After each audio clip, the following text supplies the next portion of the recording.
talking about, this is the first of a 3-part series.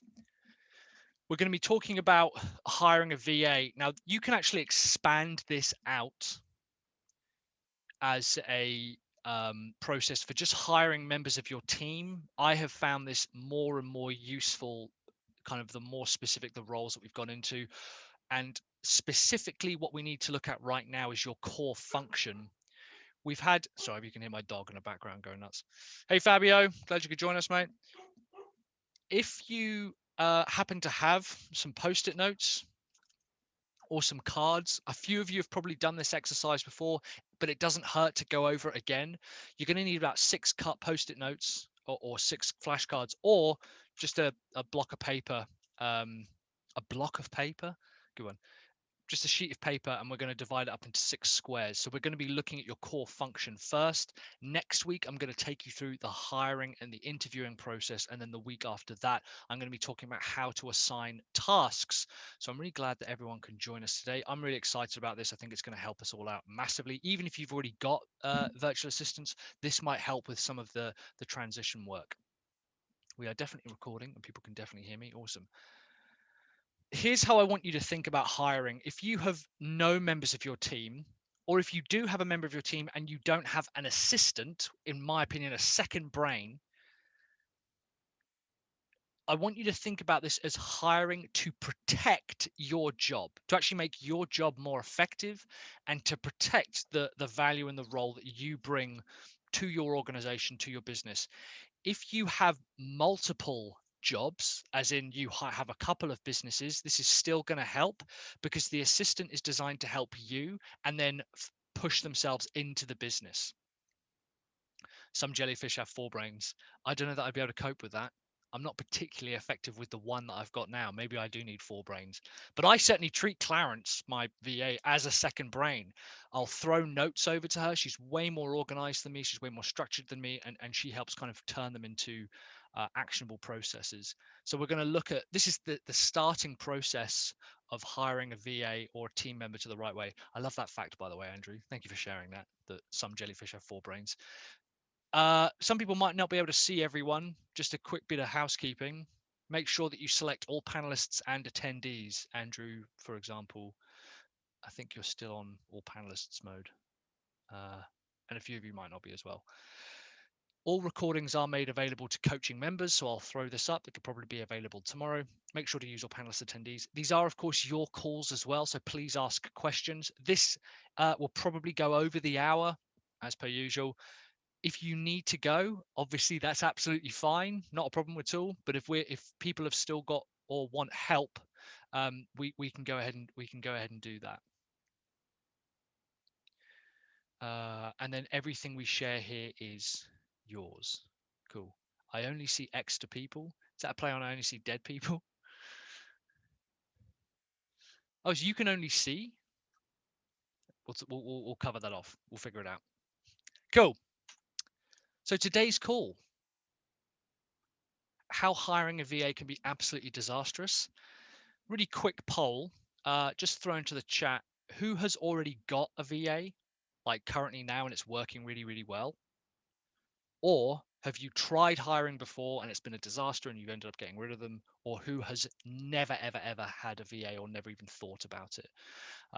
Charlie says, me, awesome, fantastic. Colleen says, I do now. Woot, he's awesome so far. Awesome. Andrew says, yes, fantastic. This is really good. Never had, no worries, Fabio. That's great. I had one and she was awesome and also way more organized than me. Very good. Nope, only hired for certain tasks. Not a problem at all. Thomas never had. Fantastic. So we've got a range here. I think this is going to be really good for us. I have a team, but no VA. Now, Paul, that's a really good example in that sometimes the roles are separate. And I would really think about people just having just a virtual assistant, frankly, just in general. And I know that you've got a lot of experience. In fact, you were out in the Philippines, weren't you, Paul? So these, in particular, I'm going to be talking about Filipino VAs because I'm just absolutely blown away by Clarence. But in general, this process is applicable to anyone. And this is actually the process we use to hire a tool. I'm going to be focusing it around a VA, but since then we've kind of scaled it out, and I'll take you through how we used to hire and how I think a lot of people do hire and why it goes badly. And also then we'll be talking about the stop list as well, which is a very powerful beginning of that hiring process. Number one thing I hear, I can't afford to hire a VA. I think a lot of people are worried that they're going to run out of money, or that they can't commit to paying someone $100 a week, or they can't commit to paying someone essentially a salary, even if it's a contracted salary.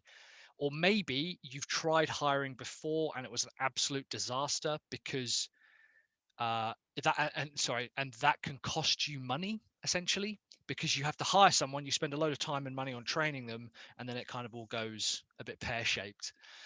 This is really common, and I think the reason for a lot of these problems are based around this concept of the core function, the core role. I think a lot of people get that part wrong, which leads them to make bad hiring decisions and bad management decisions. And I'm saying this as someone who made a lot of those bad decisions. This is the hiring disaster. This is how this works. You're at the top and you become overwhelmed with work. So you decide to hire someone out. You decide to take on outsourcing staff, or a team member, or a VA, or a full-time member of staff, or you look to getting like another team to take care of it, or whatever. You think it's going great. You're going, oh my God, this is amazing. I wish I'd hired someone a million years ago. And then you start getting questions about how to do the job, questions about the quality, questions about feedback, questions about the process. And at first you're like, well, this is good because I need questions. That's good. Then over time, the questions are like, do you think this is ready to go? How would you like me to change this? Is this fine? The work quality ends up suffering because of that, which means more work for you. You end up taking on more work because you're having to do your work and quality check the work of the people that you've hired, which means you then fire them, and then you become overwhelmed with work, and then the cycle begins again. Another common pathway or journey that happens is you decide to just hire someone. You think, like, I need to expand, we need to grow, I'm going to hire someone. Could be anyone from the receptionist at the door to a senior marketing manager to a developer, doesn't matter. And you ask them to just do stuff. You say, I'm going to hire you in the role of a marketing manager. So I need you to do things. I need you to do some marketing. And again, for a time being, energy is really high. You think it's going great. You start getting a load of questions. And this time you're spending all your time making decisions. Similar to the last one, these two are quite similar, which means more work for you, which means you fire your VA or team member and you decide to hire. This cycle in general is so common. It's probably the number one reason that people decide never to hire at all. You end up having to make all the decisions to make the decisions.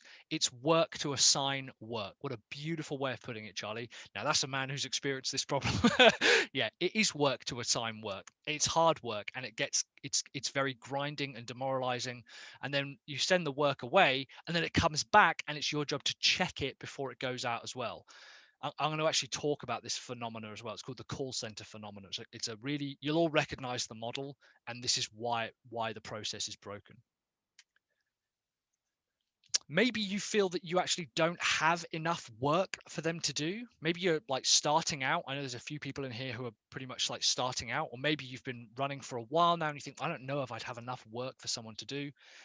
And we have that classic, I call it the entrepreneur's paradox, because you think, well, no one can do it quite like I do. You'll look at other entrepreneurs and be like, oh my God, they're incredible. They're amazing. What amazing business owners. So you'll put them on a pedestal, but then you'll look at other entrepreneurs and go, well, they couldn't do what I can do. So I can't really, I'm like, well, you can't have it both ways. Either people can do a better job than you, or no, people can't do as good a job as you. That's a classic swing in between. It's called an entrepreneur's paradox. And it's mainly about control more than anything. It's got nothing to do with perfection or whether it's the right way of doing it. It's mainly to do with control. And the final one, I don't have time to train people. This was my biggest bugbear, and I'm going to give you a story, a case study of just how badly it affected me. I don't have time to train people. Kate Smith, you're in here. There you are, over on the right. The lovely Christina Romero in the middle. Robert, are you in here on the left? No. or they don't have the confidence. So they don't have the confidence in sales. Interesting one, Charlie. Yep. So this was R3. This is a little over a year ago. Awesome date. Yeah, I know. This is just insane. I can't believe it was over a year ago, and so many of these people in here have become, really solid friends and co-workers and colleagues. Kim Doyle in the back there. Before coming out to R3, I was still running Sell Your Service. It was my full-time job running the business. I was so stressed that I was about to pack it in. I remember being sat in one of the meeting rooms in my co-working space, and it was about, I don't know, 6 o'clock in the evening, and I knew I had a long work day ahead of me. I was absolutely exhausted. I had about 8 people working for me at the time. I had a social media manager, I had a video editor, I had a copywriter. We had someone helping with our transcripts. I had a VA. I had helping with transcripts and kind of editing the book and stuff. I had someone helping me with marketing in the broader sense of the term. And I had a couple other people, of which I can't remember what they did. Oh, email marketer as well. And I was so stressed and so close to breaking before I came to R3 that I was close to packing the whole thing in and saying, clearly I've done something wrong here. I'm I don't make any money. We were turning over plenty of money. It's a classic case of turning over a lot and having nothing left. We were turning over tens of thousands of dollars, and I was so stressed I was close to breaking. And I remember calling up. In fact, it was Dan Maybe from what used to be, it's now Big Orange Heart. Alex is in the background there. He used to do some work with them. I can't remember what they were called. What's the WordPress mental health charity, guys? I can't remember what it's called, but now it's called Big Orange Heart. WPN Up. Thank you, Paul. Of course, Paul. Hey, Paul, how you doing? Of course. And I remember calling up Dan and being like, I am seconds away from breaking and just packing the whole thing in. And he was like, okay, just talk me through what's happening. Talk to me about what's happening. And I was like, everything's going well, like mechanically from an outside perspective. We have a video editor, so I'm able to shoot videos, pass it over, and they edit the videos. He goes, great. And I say, I have a copywriter. I edit the copy. I write the copy. They go away, they edit it. I do a podcast, they transcribe it, or I do audio, they transcribe it and edit it. And I was like, but the problem is everything keeps coming back to me. Everything after it's done by them comes back to me for quality assurance. They say, do you like this? Is this good enough? Everyone from the social media expert to the email marketing person.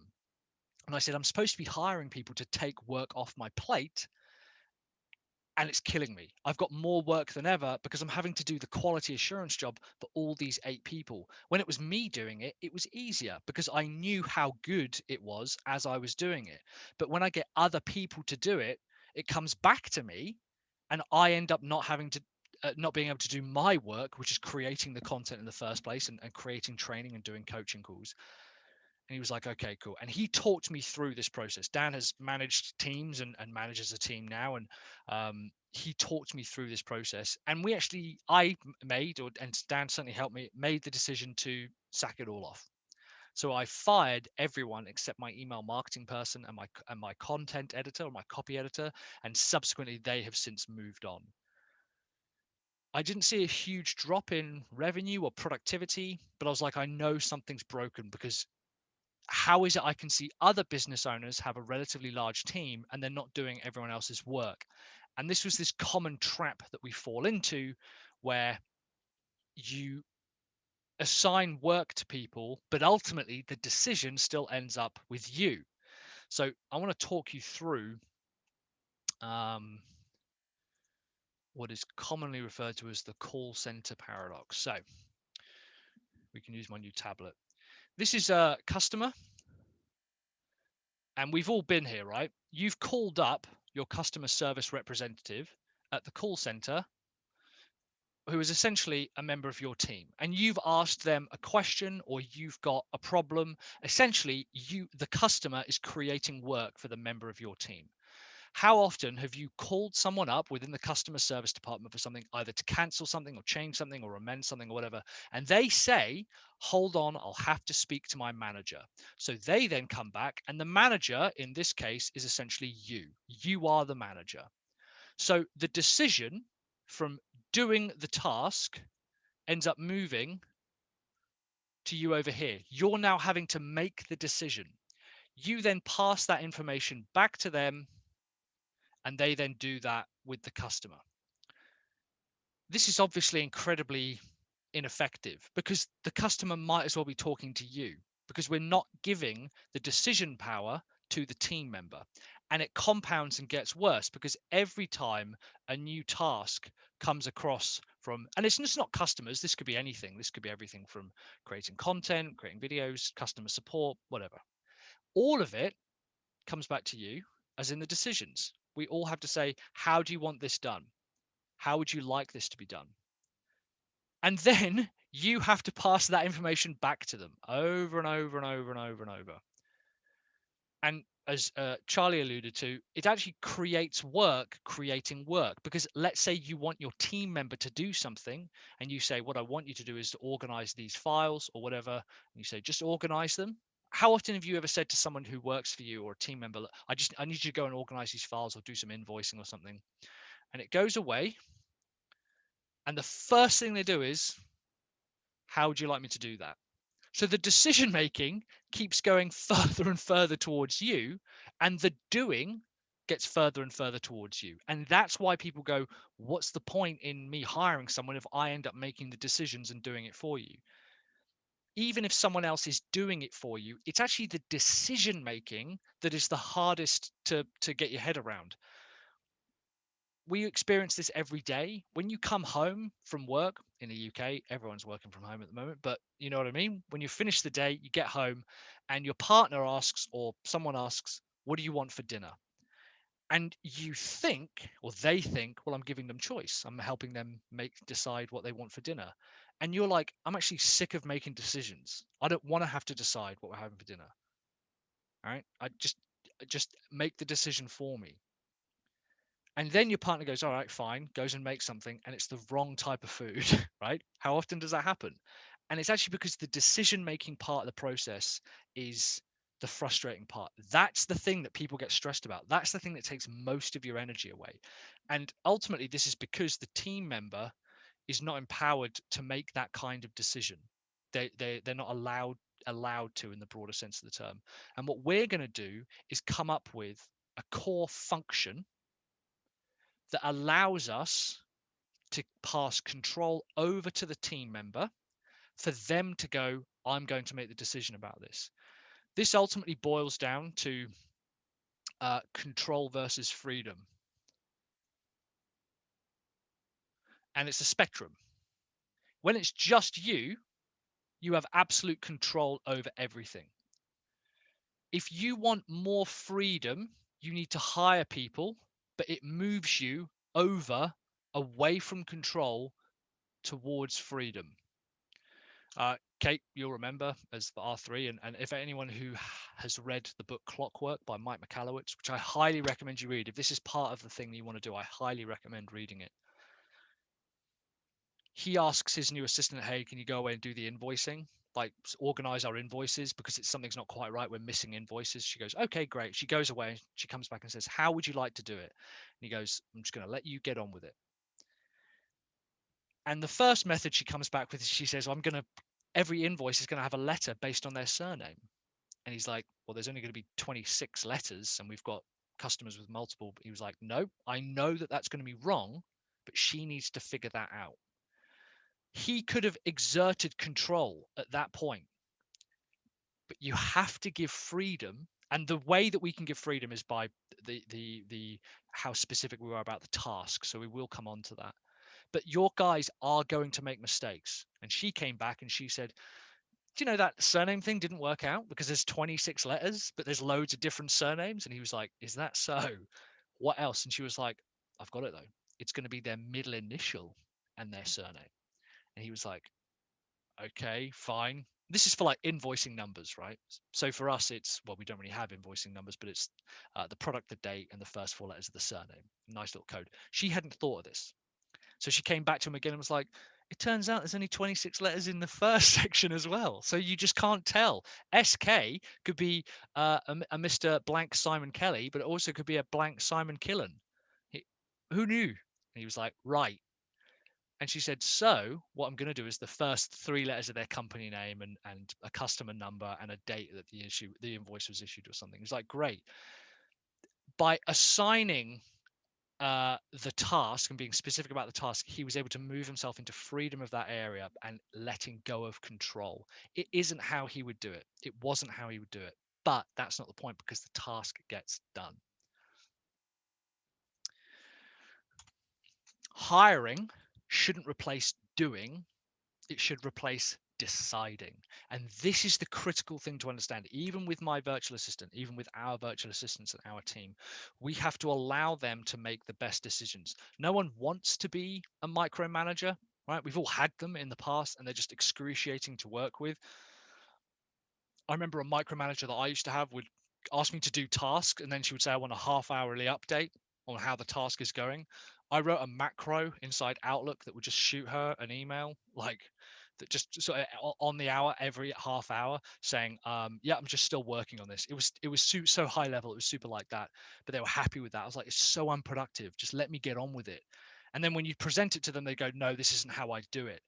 When we have that done to us, we know how frustrating that is. And yet we often do that to our team all the time. And it becomes stressful for us because we think, well, I might as well do this.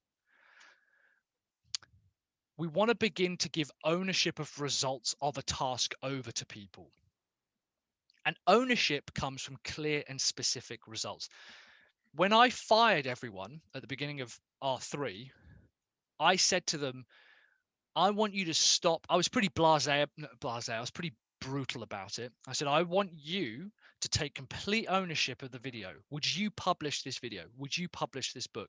And 90% of them said, I'm not comfortable with that level of responsibility. I was like, well, that's interesting, because you're essentially passing the buck and you don't want to commit to the task. Fine. Now, that's probably down to me, because I obviously wasn't clear on what the task was. I also wasn't clear on what would happen if something went wrong, and I've been learning an enormous amount since then. But ownership, if they understand what the purpose of the task is and what the point of the task is, and they have true ownership over it, it means that they're going to protect those results.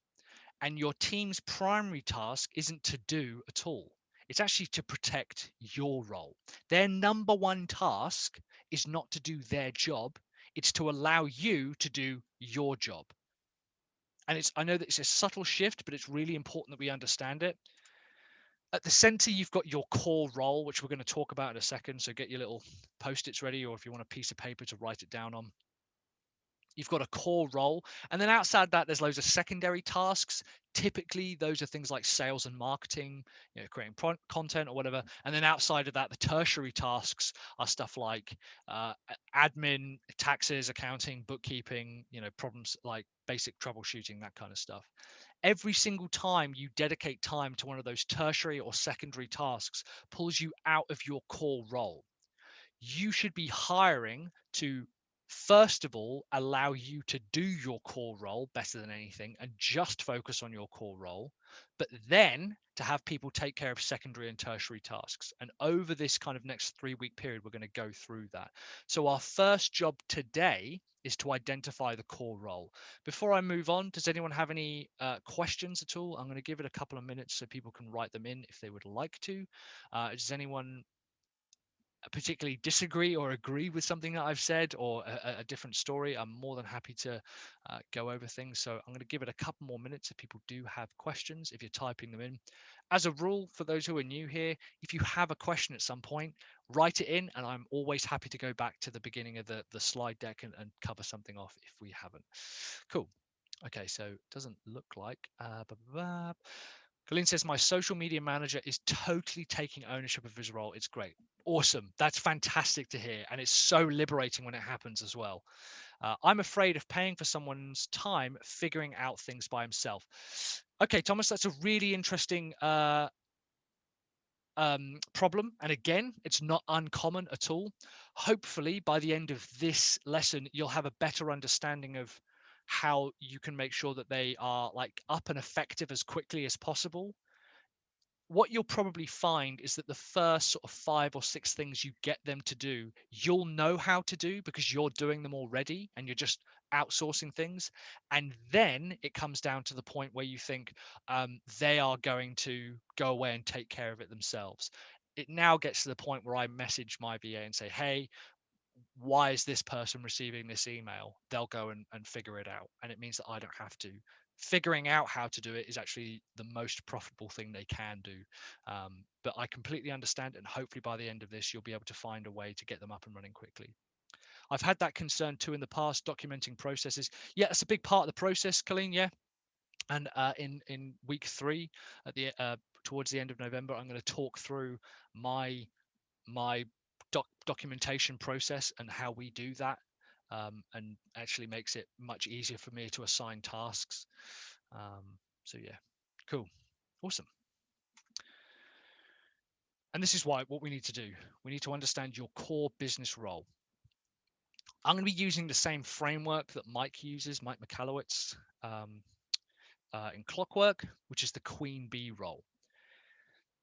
Outside of you, although you are probably doing the Queen Bee role or the core function of the business, your business has something which it thrives on. That doesn't mean that it should only be you, and at some point you will need to hire. The hive, the beehive, we're literally talking about bees, the hive has a queen, and the queen lays eggs, and her job is to just lay eggs. That's it. And those eggs then go away and become drones and go and do all the other little bits and tasks they have to do: collecting pollen, making nectar, taking care of the eggs. But the drone's number one task is to actually protect the queen bee. If intruders come in, like wasps or hornets or whatever, the bees chase them away, because their primary goal is to protect the queen bee. If the queen bee dies, they find another queen bee. They find another thing to put into that role. The role is laying eggs. The role is creating new workers. That's their queen bee role. This is a really difficult kind of idea for people to get their heads around. Some of you have already got this. I know what mine is, and I'm going to be sharing that. But we need to think, what is the one thing that your business needs to do in order to succeed? What's the one thing that you would hinge success on? And chances are it's currently being executed by you. If not, that's fine. You might already have someone else doing the queen bee role, or no one's doing it, which is very common. But I don't want us to think about who's doing it too much. I just want us to think about what that queen bee role is. So this is where I want us to start. I want you to write out the 6 most important tasks that your business does. And we're going to take some time. We've got half an hour left, and like I said, I'm going to give time afterwards for further Q&A and further workshopping should we need it. But I want us to write out the 6 most important tasks that your business does. Like I said, that's probably things that you do. You probably are executing this. Now, these could be things that you do on a daily basis, critical tasks, need to do. Don't overthink it too much. I want you to write them down. These could be anything from sending invoices, sending proposals, networking, pitching customers, building the marketing funnel or building the solution, actually delivering it, creating content, creating advertising campaigns, email marketing, writing books. I'm just going to give us a couple of minutes, and I want you to write down the 6 most important tasks. And if you have questions, what you can do is you can either put your hand up in the attendee area, I think it's called. I can't remember what it's called now. Or you can write a question in, or you can use the chat. If I look at what ours were, it was creating content, coaching, like doing this training and coaching,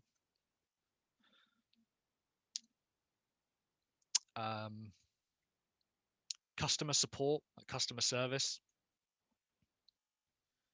the social media groups, networking, and looking at our data conversions and metrics and dashboards and that kind of shit. So what I want you to do is to write out those 6 tasks that you do? What are the 6 most important tasks that you do? Might be training staff, might be hiring people. If you can't think of 6, I want you to just put the things that you spend the most time on. If you want to go into this in more depth, measure what you do for 2 weeks, and the thing that you spend most amount of time on, that's your number 1 task. And that could be fixing customer problems. Fine, you put fixing customer problems down. What do you spend your second most amount of time on? Networking. Great. What do you spend the third most amount of time on? Content. Fourth most amount of time on? Customer service, maybe, I don't know. Fifth, actually delivering the work and building the solution. Sixth is maybe networking.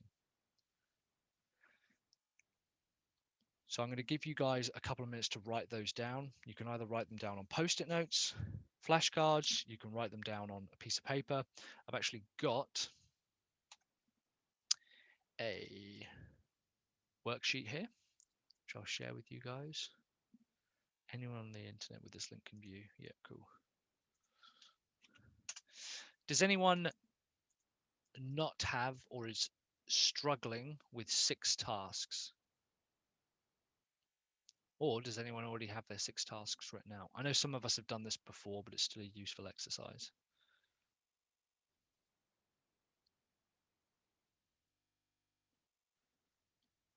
Mine are done and some have changed. Yep, it's that happens, like priorities shift and things that you thought, well, that's obviously the number 1 thing. I used to have invoicing down. I just realized I don't invoice because we deliver we get paid first kind of thing. Anyone really struggling with this, please, I know it's horrible to be like, yes, I'm struggling in a chat, but if you are, please let us know, because this is such a critical exercise. And of course, we can go away and do this in our own time. I want to give you a couple more minutes here.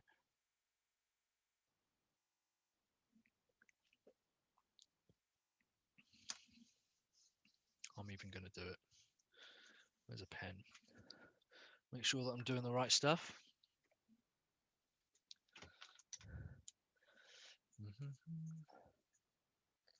Content, products, coaching,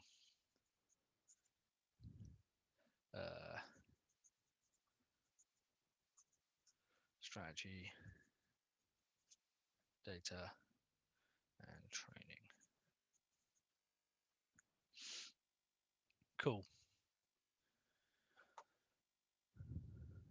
Hopefully everyone's done, I'm going to presume. Is anyone still desperately working on theirs? Again, don't think about it too much. I have 3. Okay, Andrew. Well, you might have gone through this before, so I'm not gonna hammer you too much. But write out another 3 just for the sake of it. Even things you're like, well, I don't even do these anymore. Remember, this is not necessarily what you do, it's what the business does. In a broad sense, these will probably be split across admin, which is stuff like bookkeeping, account keeping, record keeping, all this kind of stuff. Operations, which is delivering to the customer, actually delivering the work, creating the products, creating the services, doing the work. And sales and marketing, which is promotion, getting paid, this kind of stuff. Cool. All right, guys, here's what we're going to do. I want you to take your list of 6 things that you've got mine there, and I want you to eliminate 2 of them. So which 2 would you drop if you absolutely categorically had to drop them? Which 2 would you stop doing if you had to stop doing them? They can't be taken up by ourselves. When you say us or the business, so you've got 6 tasks, Colleen, which are the most essential tasks of the business. Which 2 would you drop? I stop doing no. If you everyone stops doing them, they just disappear. You're no longer allowed to do them. Not just you stop doing them. No one does them. Oh yeah, big oh, dropping them. They're done. They're gone. You can't do them anymore. No one can do them anymore. You can't transfer them to someone else. You can't get someone else to do them. You can't outsource it. Talk about uncomfortable. Yeah. I completely agree. It's horrible. I didn't like doing it. I was like, and it gets to a point where you think it's impossible, but just trust in the process. So for me, if I had to get rid of two, I'd get rid of, and it sounds awful, training people and analyzing our own data. That's what I'd get rid of personally. And I'd stick with creating content, creating products, doing these coaching calls and strategy. Right. So these are two tasks which you just have to eliminate from the business. So you're left with four. You're going to be left with four tasks. Who here is struggling with eliminating two of their tasks? I'll give you a second if you want to write in, or again, you can put your hand up. Who here is struggling with eliminating two of their tasks? Who here's done it? And it's like, yeah, they're done. They're dead to me.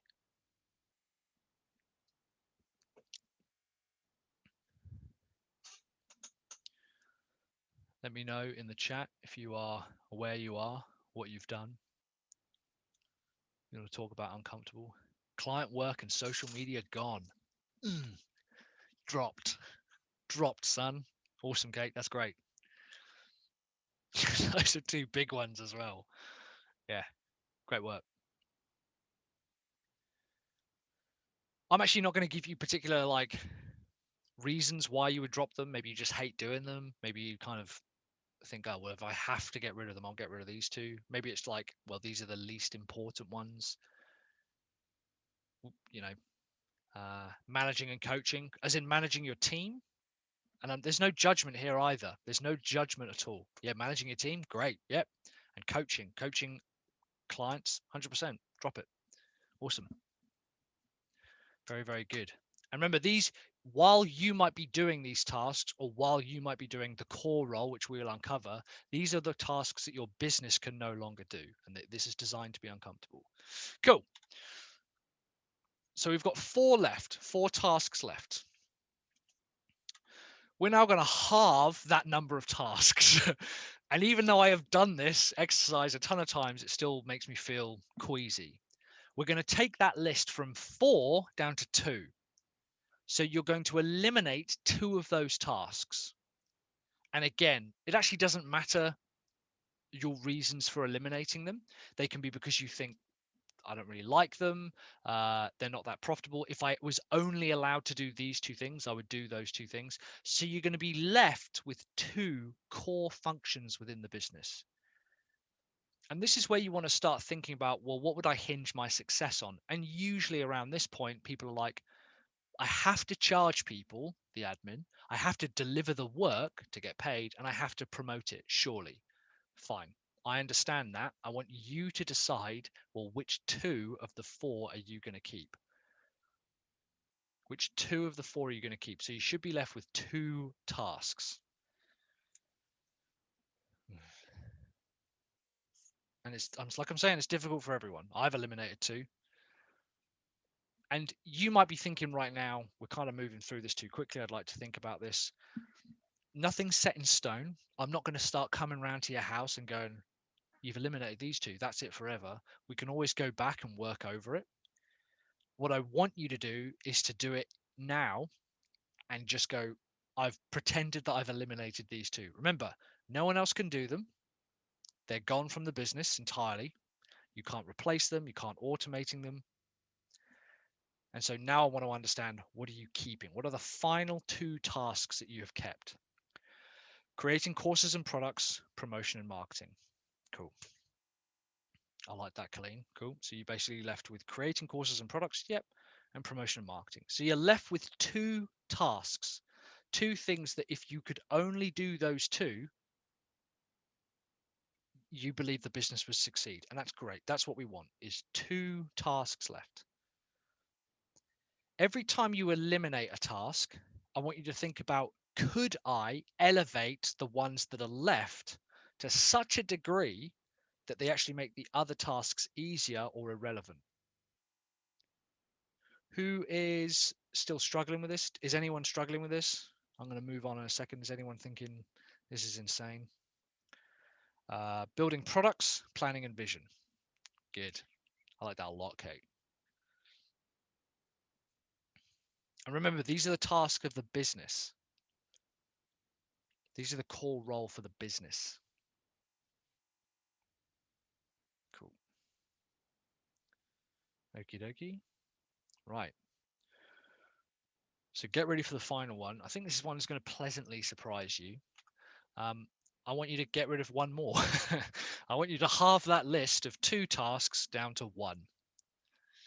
I have trouble separating me from the business. I completely understand that, Kate. I really, really do. And like I said, you might be fulfilling this core role now, so that's not a problem. That's fine.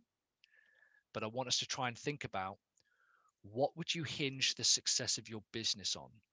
If, hypothetically, the one task you had left, magically, you could create a human being who was perfect for it, and they would do such a good job of doing whatever task was left, that you could, in theory, just step back and you do other stuff. I'm not saying that's possible right now. I'm not even saying you're comfortable with it, but I want us to be left with one solitary core task. Keep creating courses and products. Yep. If I were to be able to have better sales. Cool. So Colleen's one is creating courses and products. That will be the core function of the business, creating content, products. I personally would say that mine is content. So I want us to think about, what is the final task which you have left? And there's a few things I want us to think about. What would you hinge the success of the business on? Could you create courses and products, Glean, that are so awesome you actually don't need to worry too much about the sales process, because one customer will actually do the rest of the sales for you? That's how I want us to think about this. Could you create courses and products that are so good that people will pay up front for them, eliminating the need for invoicing? We've already assumed that that's something we can do, and yet we don't continue that process. Could I create and build X? Could I do X that eliminates the need to look at data? Could I create content that's so good that I actually wouldn't need to look at the data? Could I create content that's so good that I actually wouldn't need to train my staff?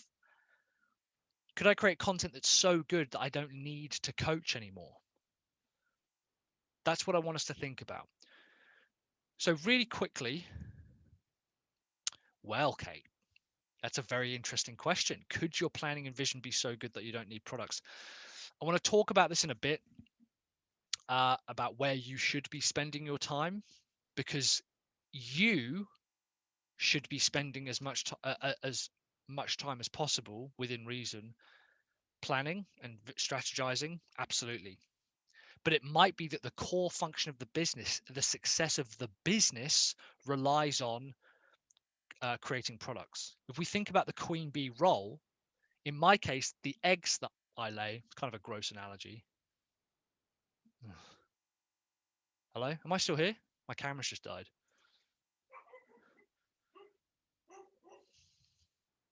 Voice yes, camera no. Oh, weird. All right. Well, my camera's died, so there we go. Anyway, could you create courses, which are kind of, the little eggs that your drones go off and take care of, that are so good that everything else gets done? Could I create content that's so good that that's what the success of the business relies on? Thank you, Paul.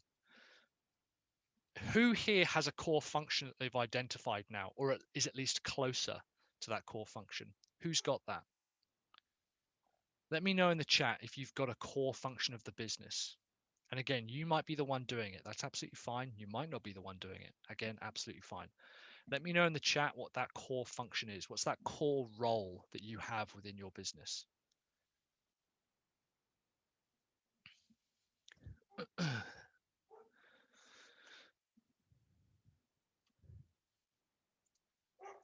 Type it out in the chat, guys.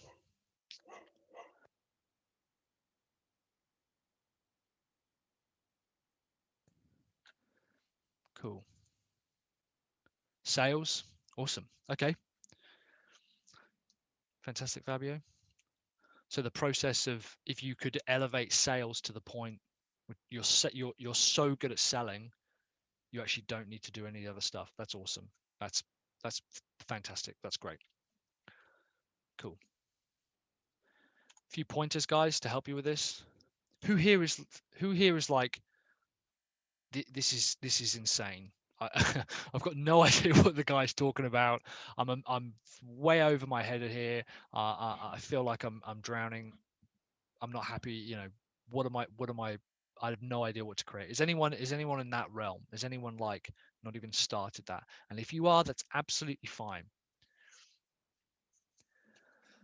Some things to think about. What role makes all your other tasks easier or even irrelevant? And this is the one that personally I identify with the most. Which single role would you bet your success on? If you could only do that role and you could only do that task again and again and again and again and again and just smash it, would your business be successful? Could you be so good at that role that that's what you become known for? You do that so well that that is what you become known for. Who else has a core task or a core role that they've got? Course and product creation. Awesome. Okay, Colleen, fantastic. I like that a lot. And like I said, guys, nothing's set in stone. But often when you come across that core role, you begin to think, yeah, that's kind of where I can go with this. Thomas says content creation. Awesome. Fantastic. That's a difficult one, but great. Charlie says, I don't know. How many tasks are you left with, Charlie?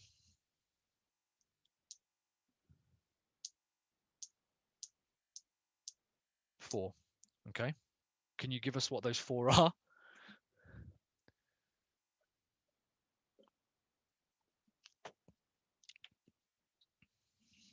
Thank you for sharing that, by the way. Appreciate it.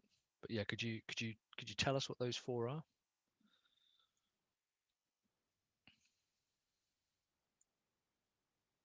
No worries, mate. Because this is tough, guys. I understand. This is difficult. I really, really, really get that this is difficult.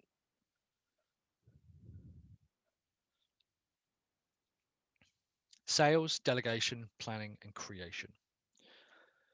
Now, are these your tasks or are these the core functions of the business? These need to be the core things that the business does. So even if you didn't exist, and I don't know. I'm just asking this. In fact, do you have your mic, Charlie? Maybe it's easier. All right. Cool. All right. Let me. I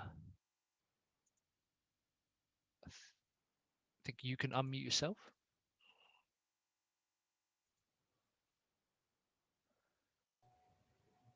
Hello. Hey, Charlie. How you doing? Good, man.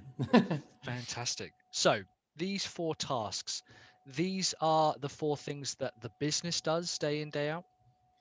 Yeah, there's time blocks for a lot. Well, planning not necessarily every day, but definitely delegation and training for the team, Yep. and sales. And I'm working on creation, trying to get products and courses going Okay. because everything I do is done for you services. Hmm. And I'm trying to not necessarily escape it completely, but you know, um, I don't think there's anything wrong with trying to escape it, but yeah, I yeah, understand. I understand where you're coming from. Okay, yeah, so if we have to just get rid of one of these now, out of the kind of that, sales, marketing, admin, and operations, out of the 4, if you just have to cut it down to 3, which one would you get rid of? sales. And I'm actually working on a pretty extensive funnel to try and along with advertising versus content creation Yep. to do at least in the interim until I have the budget for the advertising. I know some people don't, but like Uh-huh. to kind of offset that. So I could probably dump sales soon, probably within the next 2 weeks. Oh, okay. And again, skipping ahead a little bit, we're not eliminating the task, and this is for everyone, Charlie, not just you. We're not eliminating the tasks literally forever. It's just our way of kind of breaking through those barriers. And I think sales, okay, cool. Let's get rid of that one. So we're left with delegation, planning, and creation. If, let's say, in a year's time, when you've got into that role of the sales process, which one do you think the business would need to do less of out of delegating, planning, and creation? Delegation. Sure. I've got an employee that I'm kind of grooming Yeah. to help me be, tell her to do, delegate this, even as a form of delegation, but I don't have to be as extensive about it, Absolutely. recording the videos and all that crap, Yep. like I want to be completely done with all of that. So, Yeah. No, I understand that, man. That's awesome. That's really good. and I have the master task list, Yep. I'm working on that, like in the single document, I've been adding things to that, and Great. that's my actual, what I'm working on to give her Yeah. so that she can then manage VAs and things like that. Perfect. Cool. Well, yeah, you're kind of, you've done the last part of this task, so that's great. So we're left with planning, which presumably is like the forward vision of the business, the strategy. Yeah, well, it's actually a lot of planning. It's not just planning, because I'm, like, I guess like a lot of you, I'm responsible for the revenue of lots of different companies, essentially. At least I feel that way, right? Sure. And the livelihood of all their employees and all that. So, Yep. right. And so the planning is a lot of planning and looking at data inside of the, what's going on for all these different companies or mainly law firms, Hmm. but also the planning of what I want to do, because I don't know, shoemaker, I'm starting to finally make my own shoes, I am, Yep. and I'm really trying really really hard, and I commend Colleen, because I can tell she's making great progress too on this. But I the planning is not just for me, Yep. it's a lot of planning, and it takes a lot of time to because of the pressure, Yep. uh, Yep. involved with that. And So the question I then have is, in a perfect, and this is purely hypothetical, in a perfect world, could you elevate the creation side of the business to the point where it was so effective at what you had created that it actually makes planning either easier or potentially even irrelevant? probably, if you conclude the productization of what I'm doing to where it's just checklists of things to do for everybody, Hmm. to then remove the planning aspect, because we're doing something repeatedly, essentially. Okay. But yeah, I don't know if planning can be completely left out. And I'm not trying to argue with you, Yeah. Mike, Yeah. Yep. No, but I want to hear this. because the data aspects of things, I mean, I guess, what I'm saying, like I have to follow, I don't know how closely people follow data for their clients here, but it's very important for what I'm doing, Yep. and Yep. and being able to interpret that data to change how we're blogging for clients, and how we're, what emails we're sending out for clients, and all that. I Yeah. don't Yeah. know. I still have that kind of like uh control problem. Yeah. Yeah, man. Yep. So I don't know if I can get rid of both planning and create. This is a hard It's a this is very a hard hard task, and yeah. it's supposed to be, because a business with two priorities has none. Yeah. And this now comes down to the choice that you have for your business. Do you want to become a business that's known for incredible planning or incredible creation? Oh, And it's definitely not create, to s definitely Okay. creation. Okay. Yeah, and definitely I would prefer creation, because I mean I feel like that's more of a tangible thing that Yep. people can grasp onto, versus they see the tactics, not the strategy, right? And Yeah. so Yeah. like the creation is what sells more of your business. Yep. So So perfect. So we're left with creation. And for the sake of argument going forward, let's say that's the core role. First of all, we are absolutely going to do those other 6 tasks. Our job is to make sure that we are allowed, as the business owner or the person in charge, to focus on creation. And our job is to find other people to focus on the other tasks, maybe not to start with, but over time.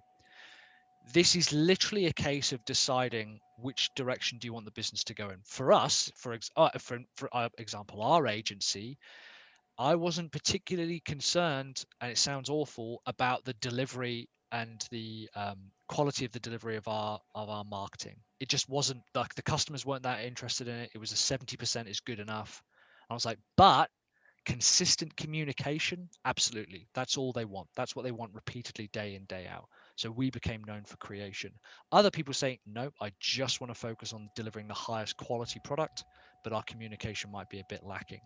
All we're trying to do is find a priority, and I think you've come across, and I think kind of it's interesting that we were kind of coming down to this, but creation as a core role, core function for where the future of the business goes, I would say is certainly a sensible one to go after. Yeah, it encompasses a lot, Sure. products and courses and just general content, and and CRO for Yep. the funnels, and stuff. So it kind Yep. of encompasses a lot. So It does, and it's not like I said, it's not an easy task. It's very uncomfortable. Charlie, thank you so much for coming on and sharing that, because I think you've helped a lot of people with that. Appreciate it. yeah, man. Awesome. So what we've come across there, guys, is a few core roles there. And I know it's coming to the top of the hour. If people want to leave, that's absolutely fine. I'm going to stick around. This is your business's core role. This is what your business is going to be known for. If the queen bee lays eggs, the queen bee in your business creates products, creates content, delivers sales messages, whatever. I want you to think about, what would you hinge the success of your business on? When I say we're eliminating those tasks, this is that was from, like, kind of help you get over the mindset of it. Those tasks obviously still have to exist, but I want us to think about, where would we put our energy and focus? Where would we put our time and energy and focus? And that's the core role. Because next is to write the stop list. For those who are listening, that's what Charlie has already, as this master list. Every time you do something which isn't the core role, I want you to write it down, even if it's something trivial: checking Facebook, dealing with a customer support request, qualifying a customer, having a qualification meeting. This is where we want to start. I'll share with you, this is my first one.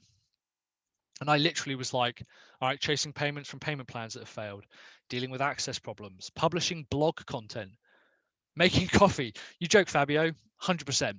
If I could pay someone to physically just take care of the coffee for me, I would do it. Yeah, not a joke. Well, in that case, we we totally agree on something. Zero reconciliations, fixing email signatures, creating slides, guest post requests, responding to guest posts. Every single time I did something which was not created, which is not creating content, and that includes uploading it, editing it, publishing it, customer troubleshooting. I've automated mine with a coffee machine. The perfect life. Just inject it into my veins. Posting new things to Facebook. And here's what we ended up doing. We ended up splitting it into daily, weekly, monthly, quarterly, one-off tasks, frequent tasks, and what we call trigger tasks.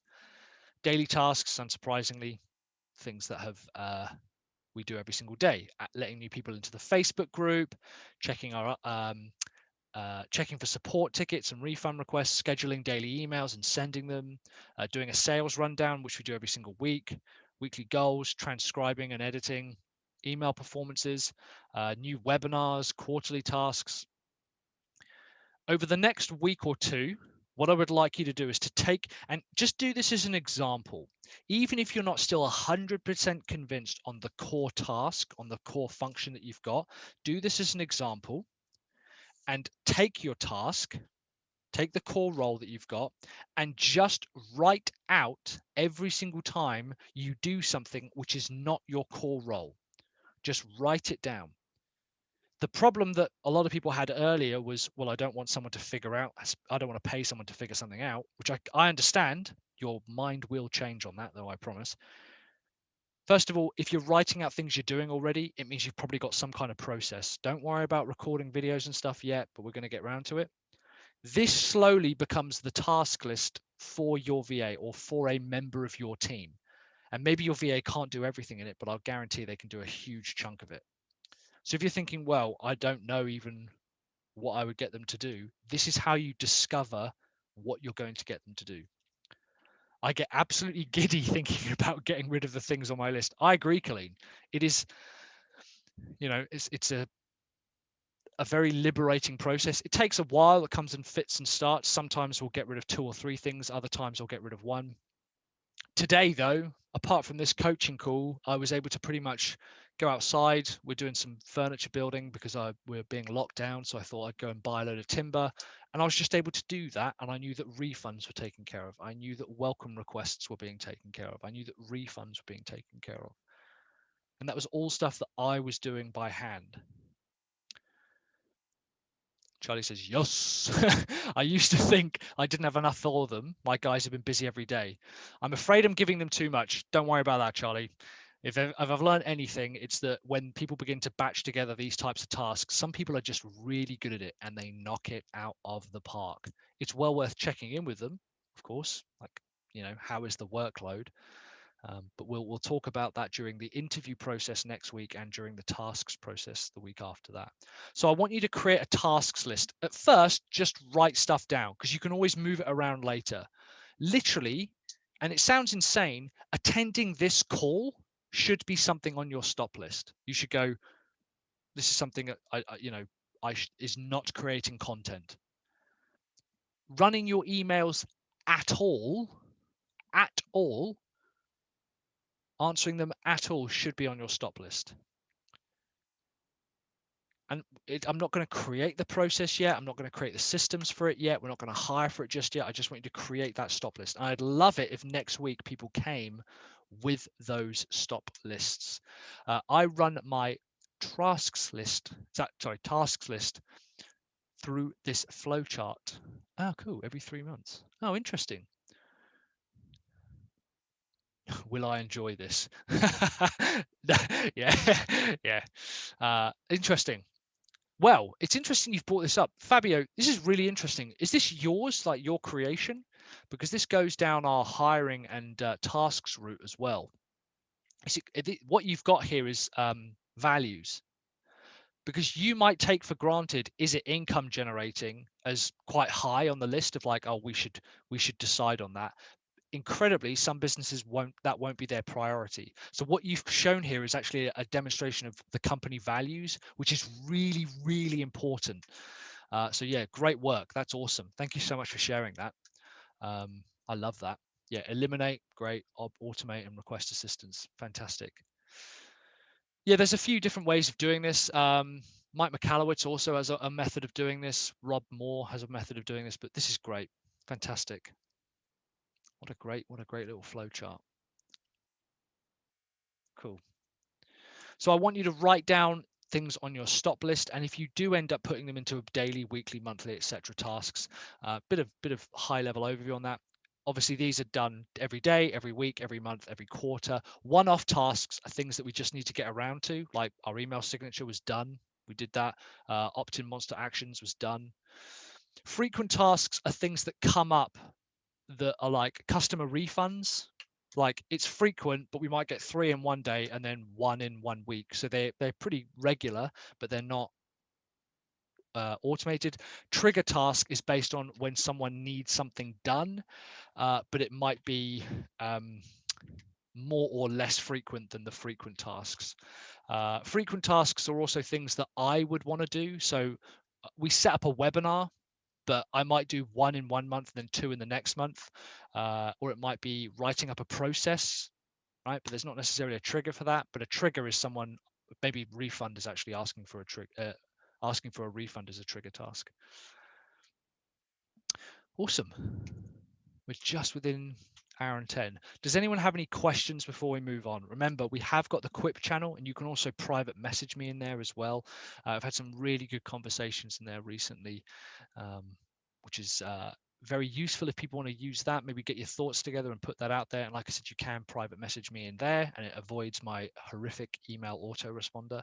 But does anyone have any burning questions now, or things they would like me to go over? People need to leave. That's absolutely fine. Please do so. But does anyone have anything in particular they wanted me to cover off now. I'll give it another minute if you want to write it into the chat. Even if you just quite write a quick yes, and then I'll give you some more time. That's fine. Next week, November the 12th, same time, 2 o'clock UK time, we're going to talk about hiring a VA and the interview process. The best kind of equivalent I can give this is that when you invest money, you don't make money when you sell, you make money when you buy. Profit is made when you buy, and I agree exactly the same with the interview process. A lot of people like to skip the interview process, but in actual fact, it's critical, but people go about doing it wrong. And I'm going to share how I used to do it wrong. I'm going to share how I have gone about it and started doing it correctly. So that's next week. Whereby we'll be talking everything from salary, hourly rates, where to find people, physically how to hire them, how to test them, how to interview them, how to onboard them. Onboarding sounds like a grand process, even if it's just you, but I promise you, this will go through everything you need. Colleen says, I followed your process and I did a video call. Awesome. I'm so glad to hear that, Colleen. That was for your current guy, is that right? A video interview? Yeah, fantastic. And I know that you've been very happy with him. And then the week after this, we'll actually be talking about how to assign work, because as Charlie mentioned, assigning work is creating work. It's exhausting to do it. So I'm actually going to talk through how I'm able to assign work pretty simply and have someone else just take care of it. I interviewed 6 on a call. That's awesome. Wow. And eventually, yeah, you obviously settled on 1. So great work. Cool. All right, guys. Well, in that case, I think we're done. Thank you so much for joining me today. I massively appreciate it. I really enjoyed talking through this. If you have any questions, by all means, shoot me up inside the Quip group in the main coaching area, or you can private message me on Quip as well. In the meantime, guys, thank you so much for hanging out with me. Massively appreciate it. You're very welcome. Thank you very much, Kate. Thank you, Colleen. Cheers, Charlie. Thank you very much. Thank you, Paul. Cheers, everyone. I'll see you later. Thanks, Thomas. No worries, guys. Speak to you later. Have a fantastic rest of your weekend. See you all next week. Cheers, everyone. Bye now. Bye, bye, bye.